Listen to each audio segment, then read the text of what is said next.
Yo, what is up guys, it's Cody. In this video, we're going to be going over the Roly-Poly build. Now this is not your ordinary generic meta stam Nightblade build, so I want you guys to keep that in mind. But I will have one of those builds coming out later this week. But this is one of the more unique builds that I have made during the Horns of the Reach patch. Now it's been in the game for a while, so I'm not claiming this build as mine, but I'm just putting it out there because it's pretty strong and it's pretty unique. So we're running air and sench. Basically these two sets are going to give us good recoveries and our main damage. So we're getting our damage through dodge rolling. We're getting 415 from sench and 332 from air. We're also getting a little bit of weapon critical. It's about 4% or 3 or 4% from dodge rolling on the sench. So that's another plus. I like running these sets together because they're basically the same thing. They both proc weapon damage through dodge rolling, and they both give recoveries, which is what a Nightblade needs. We're running sench jewelry, 2 pieces of sench armor, and 5 air. Now there's many different ways of running this build. I'll have all of these ways in the description down below if you can't run it the way I have it.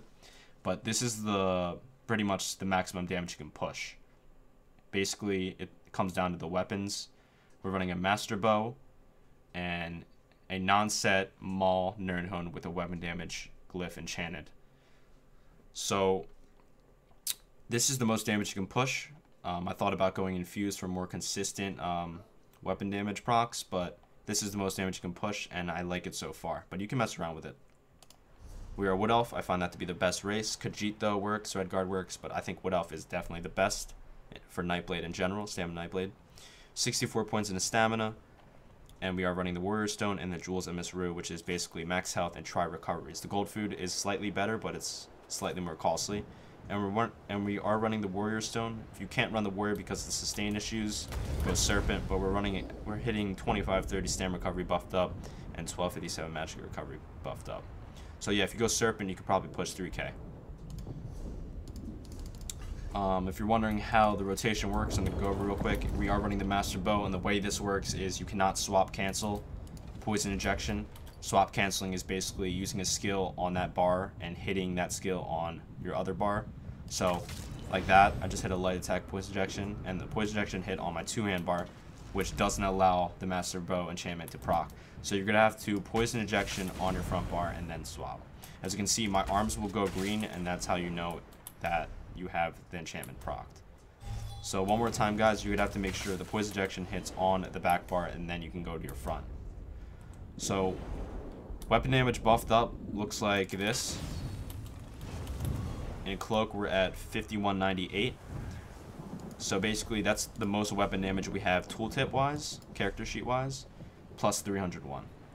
So it's a lot of weapon damage guys, and the good thing about having that much weapon damage is it's not only going to benefit our damage but also our heals. As you can see, we're hitting a 16k vigor tooltip in cloak, which is pretty high. That's like major mending. So yeah, make sure you hit the Poison Injection on your back bar, and then you can go in, proc your weapon damage glyph, and hit that dodge roll somewhere guys. Like, you're not always going to have to be buffed up, but what I usually do is, like, I'll hit a light attack Poison Injection, and then I'll go in and then go to town on the guy, you know. So that's one way of doing it. But just remember, your damage is coming through roll dodging. You have about 6 seconds on air and 5 on sench. So make sure to hit your combos within 5 seconds, which should be done on a Nightblade. You don't want to be in there too long since you are squishy. So you're going to want to go in there and then, like, go to town, try to kill the guy, port back to your shade, and yeah.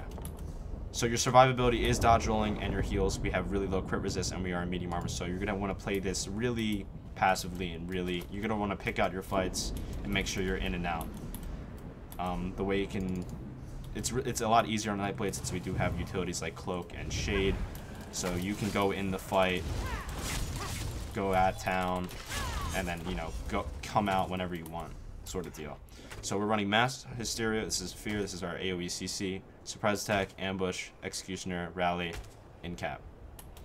Back bar running Shadow Image, Poison Injection, Relentless Focus, Shadow Disguise, and Resolving Vigor, and Soul Tether. We're not running Shuffle. We can dodge roll a lot, so I didn't find Shuffle to be needed. Plus, you don't really want to get hit, so Shuffle wouldn't really help you as much as you think it would. So you can if you want. For instance, if you're not running a Master Bow, you can definitely drop Poison Injection But yeah, we want to make sure we have maximum damage with this build. That's the point of it. Since we're pushing maximum damage, we want to make sure we can kill our opponents really quickly. Let's go into the champion points, guys. Let's glance over these. I'm not going to say anything. Just pause the video when you'd like.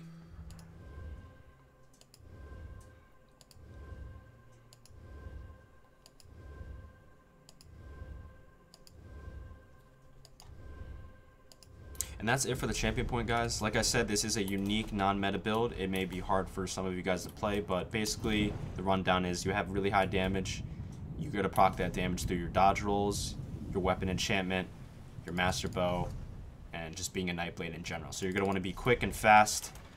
You're gonna want to utilize a lot of roll dodging since we are running all well fitted. Make sure to use that to your advantage, guys. Like, you can dodge roll quite a lot.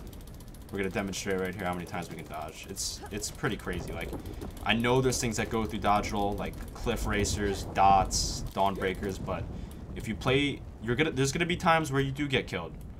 But that's, like, you're gonna have to accept that. Like, you're not gonna be invincible no matter what. So if you're looking for a tanky playstyle, this isn't the way to go.